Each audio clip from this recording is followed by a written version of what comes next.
Olá, caros amigos internautas, tudo bem? Sou o professor Fabrício Maia. Neste vídeo vamos resolver uma questão muito bacana de trigonometria. Sabemos que trigonometria nunca é demais, é vitrine nas escolas militares, é vitrine nos vestibulares. Uma questão interessante que explora transformação em produto, que chamamos também de fórmulas de Werner ou fórmulas de Prostaferese. Vamos juntos? Se P igual seno de 12 graus vezes seno de 48 graus vezes seno de 54 graus, então P elevado a menos 2 é igual a. Então você tem que P é o produto de três fatores trigonométricos. Bem, para resolver este problema, eu vou começar fazendo aqui um aquecimento teórico. Então, vamos começar falando sobre as fórmulas de Werner. Então, quando se fala em Werner, você tem quatro resultados. Um resultado para a soma de senos, outro para a diferença de senos, soma de cossenos e diferença de cossenos. Tá certo? Sempre que você tiver uma soma de senos, diferença de senos, soma de cossenos ou diferença de cossenos, você pode transformar em um produto.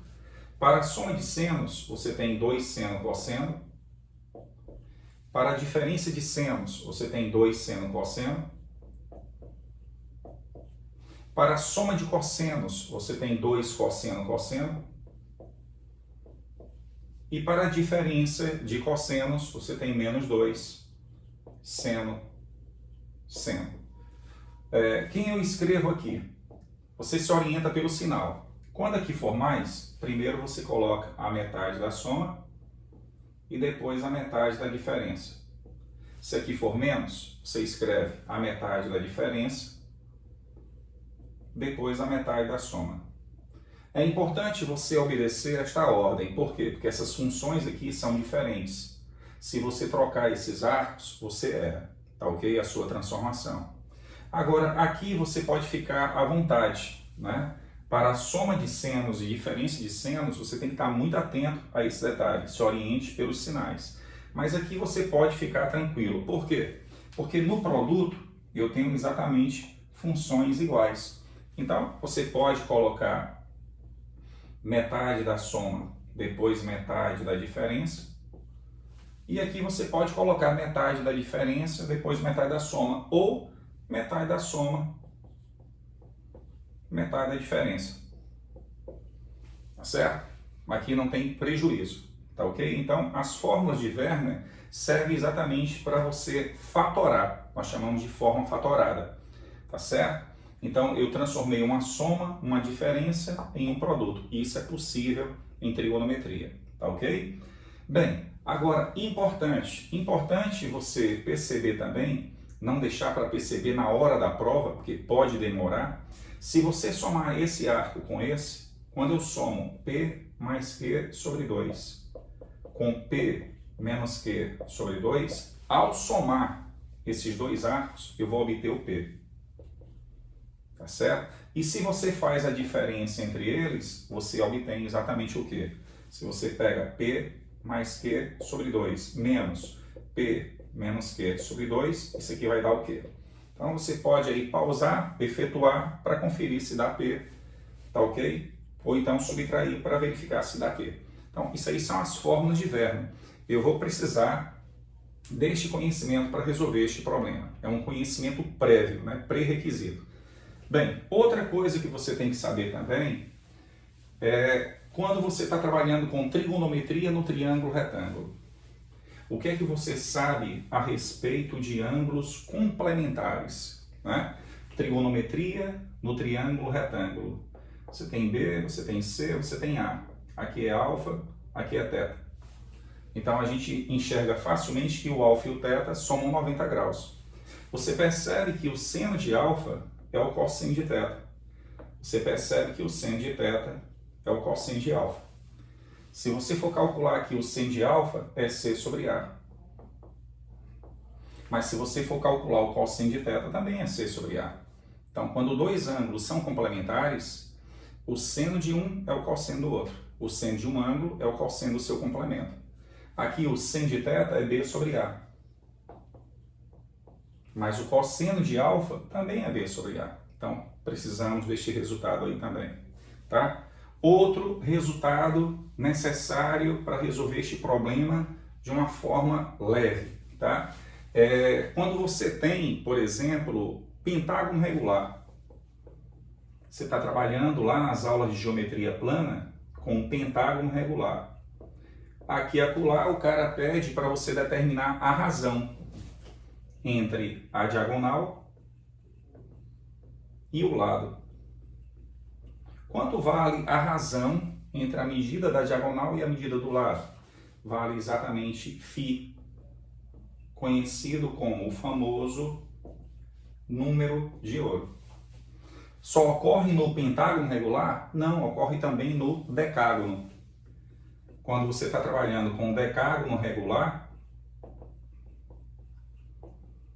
se você for calcular a razão entre o raio e o lado, o que é o raio? O raio é a distância do centro do polígono regular até o vértice, é o raio.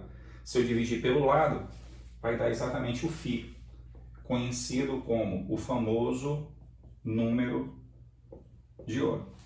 Tá ok? Então, em algum momento eu vou utilizar, né, este resultado, o número de ouro, para resolver este problema. E o que é que tem a ver o número de ouro com as nossas aulas de trigonometria?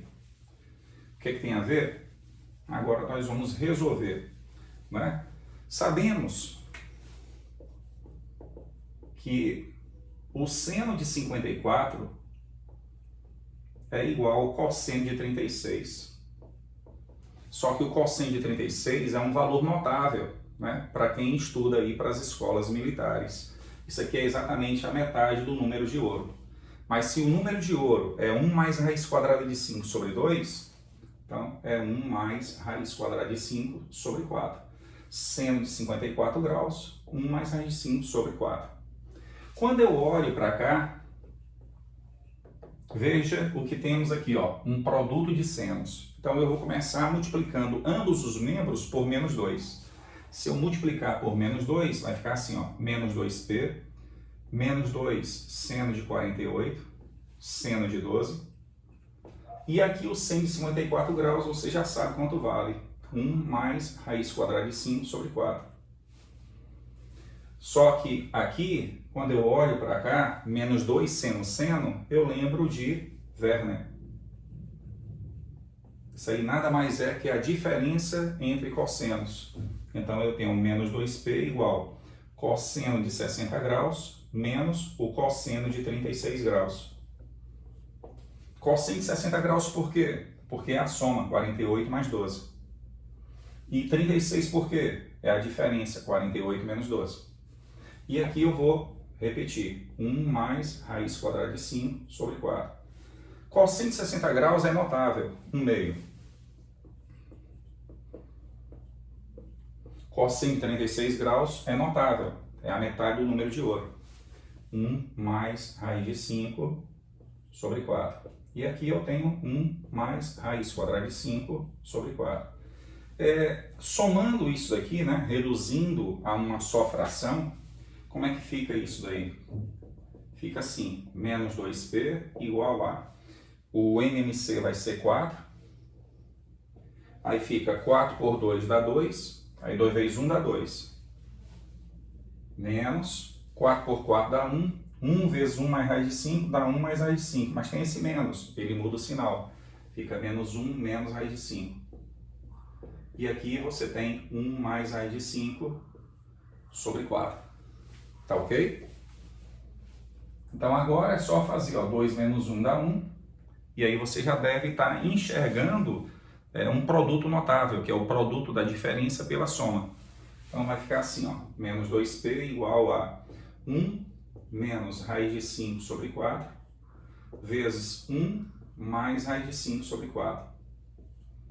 Então fica menos 2p igual 1 menos raiz de 5 vezes 1 mais raiz de 5, vai dar o quadrado do primeiro menos o quadrado do segundo. 1 menos 5 dá menos 4. E aqui eu tenho 4 vezes 4. Cancelo 4 com 4, então você tem menos 2p igual a menos 1 quarto. P igual a 1 oitavo. Mas o que que ele pede na questão? Ele pede para você calcular P elevado a menos 2. Então, P elevado a menos 2 vai ser 64. Por quê? Porque 1/8 elevado a 2 dá 1 sobre 64. Mas 1/8 elevado a menos 2 é só você inverter o 1 sobre 64. Vai dar exatamente 64. E 64 aparece exatamente no item D. Tem amigos que se aventuram a resolver problemas assim por números complexos. Eu acho isso muito legal, né? Você diversificar os caminhos. Vejam aí as possibilidades, deem uma olhada, vejam se realmente entendeu, né? Amadureça o que foi apresentado aqui, tá certo? Busque justificativa para tudo que eu afirmei, tá ok? Dê uma estudada no vídeo, amadureça, porque essas questões normalmente elas reaparecem exatamente no dia da sua prova. E é bom que no dia da prova algumas ideias já estejam firmadas. Ficamos por aqui, se inscreva, compartilhe, ative as notificações, deixe lá a sua observação, a sua impressão, o seu feedback. Um grande abraço e até o próximo vídeo. Valeu!